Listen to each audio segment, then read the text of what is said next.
Your walking point for your platoon in the jungle north of Saigon, early 1967.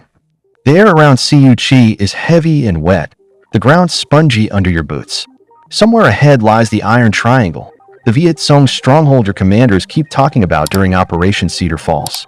You've heard the stories from guys in the 25th Infantry Division and the 1st Infantry Division. Nobody's afraid of the firefight you can see. It's what you can't see that eats at you. You scan the trail, then the ditches, then the trees. Your eyes never stop. Every patch of shade might hide a wire. Every puddle might conceal a mine. Even a single leaf lying wrong on the path makes your heart jump. Your sergeant gives the hand signal to move.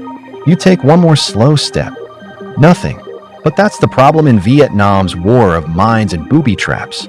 Most of the time, the jungle lets you live, just long enough to make you think you're safe. What most people don't realize is that for many US soldiers, the defining terror of Vietnam wasn't the ambush or the artillery barrage. It was the constant knowledge that the next step, the next handhold, the next doorway might blow your body apart. From 1965 to 1970, Army records show that booby traps and mines caused roughly 11% of Army deaths and 17% of wounds. In some years, especially for Marine units operating near the DMZ, mines and booby traps accounted for over half of all casualties. Human Rights Watch later summarized Vietnam bluntly. Mines and booby traps were a major weapons system, not a sideshow. In some divisions, commanders reported that up to half of all hostile casualties came from these hidden killers. And this detail changes how you see the entire war. The Viet Cong and North Vietnamese Army often couldn't match American firepower in open battle. But with bamboo, scrap metal, and unexploded US ordnance, they could slow patrols, shred morale, and bleed units dry around places like the Hobo Woods, the Siu Chi tunnels, and the Iron Triangle. Once you understand that, every inch of jungle in front of you looks different. First, the ground itself turns against you. You're moving through thick brush near the Hobo Woods, part of the vast tunnel and base area north of Siu Chi. It's January 1966, during Operation Crimp. The B-52 strikes have already turned much of the jungle into a cratered moonscape, but under the churned soil, the Viet Cong have left their calling cards. The air smells of damp earth and rotting vegetation. Every step squelches. You edge off the main trail toward cover because trails are dangerous, right? That's when the ground vanishes. Your leg plunges into a camouflaged pit barely 2 or 3 feet deep. Sharpened bamboo stakes, punji stakes, slam into your boot and calf. Some are angled to trap your leg, others are cut with barbs to rip flesh on the way out. Many were deliberately smeared with excrement or rotting matter to force infection, guaranteeing weeks in a hospital even if you survive the initial wound. Marine Corps and Army after-action reports from 1966 to 1968 describe entire sections of jungle laced with these pits, along dikes, beneath likely landing zones, beside logs where a soldier might die for cover. An Army medic later recalled that punji stakes didn't have to kill you. They just had to take you out of the fight and tie up 4 men to carry you. Here's the part almost nobody talks about. Statistically, punji stakes caused only a small fraction of actual deaths and wounds, roughly 2% of non-fatal injuries in some studies. But they multiplied the fear. You learn to mistrust even the safest looking ground. You avoid ditches, you avoid trails, you even avoid solid tree trunks because pits might be dug behind them exactly where you'd instinctively throw yourself during contact. And once you fear the ground under your feet, the next step in the Viet Cong's playbook is simple. Make every hidden object potentially explosive. Months later, your unit is operating farther north, near Quang Tri and I Corps. The terrain is a mix of scrub jungle and bomb-scarred fields. You're attached to elements of the 1st Cavalry Division, Airmobile, and passing near positions once held by the 3rd Marine Division along the approaches to the DMZ. Mines are no longer just rumors, they're a daily reality. The morning is strangely quiet. You spread out in a staggered formation, watching for wires. Somewhere out there could be an American-made M14 toe popper, a palm-sized anti-personnel mine that can blow off a foot with just a few ounces of pressure. Or worse, an M16 bounding mine, the infamous Bouncing Betty, which jumps about 5 to 6 feet into the air before detonating, hurling steel fragments out to nearly 100 meters in every direction. What most people don't realize is that many of the mines and IEDs that tore through US patrols in Vietnam began as US weapons. A 1969 Army analysis admitted that around 90% of mine and booby trap components used by the Viet Cong came from American duds, discarded ordnance, or captured stockpiles. An infantryman steps on what he thinks is just a clump of dirt.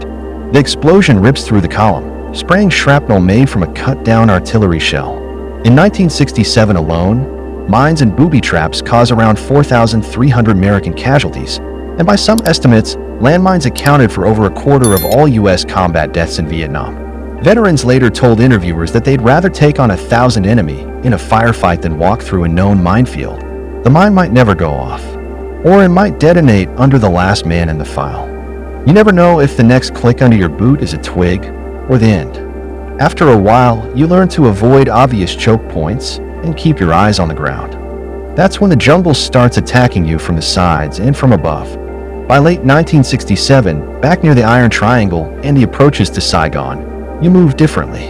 After Cedar Falls and follow-on operations like Junction City, patrols have been briefed to expect mines on trails and in open fields. So you spread out, step lightly, and avoid the obvious paths. The jungle presses close. Vines hang low. The smell of crushed vegetation mixes with sweat and insect repellent. You duck under a branch and feel something brush your sleeve, a thin, almost invisible wire. You've just tripped a mechanical booby trap. Sometimes it's a simple fragmentation grenade. Its pin tied to a tension wire stretched across a trail or doorway, the body cradled in a C-ration tin wedged into a tree. American and Chinese-made grenades alike were used this way. Sometimes the wire triggers a whip trap, a bent sapling studded with punji stakes that snaps across the path at chest or neck height. Other designs use heavy, spiked logs swinging down from above, or spiked mud balls that slam into a soldier's face after a tripwire is hit. What most people don't realize is how mundane the triggering objects often were. After-action reports and museum displays from Siu Chi and Ben Din show traps rigged to helmets, ammunition boxes, even flags or family photos left in abandoned huts, anything that might tempt a tired soldier to reach out or step closer. During Operation Cedar Falls in January 1967, nearly 16,000 American and 14,000 South Vietnamese troops swept the Iron Triangle. Over 19 days, 72 Americans were killed, many of them victims of snipers and cleverly concealed booby traps around villages like Ben Suc. Psychologically, these devices do more than wound. They make you suspicious of everything: doors, paths, empty bunkers, even the body of an enemy soldier who might be wired to explode. You begin to understand why veterans later said that booby traps poisoned their relationship with the landscape itself. And if the surface of Vietnam becomes a maze of invisible weapons, there's still one direction left for the war to go: down. It's 1967 again, and your battalion is operating near Siu Chi, where the 25th Infantry Division built a base practically on top of one of the most extensive tunnel networks in the war. After Operation Crimp and Cedar Falls, the company is ordered to clear yet another tunnel entrance discovered in the undergrowth. The opening is barely wider than your shoulders.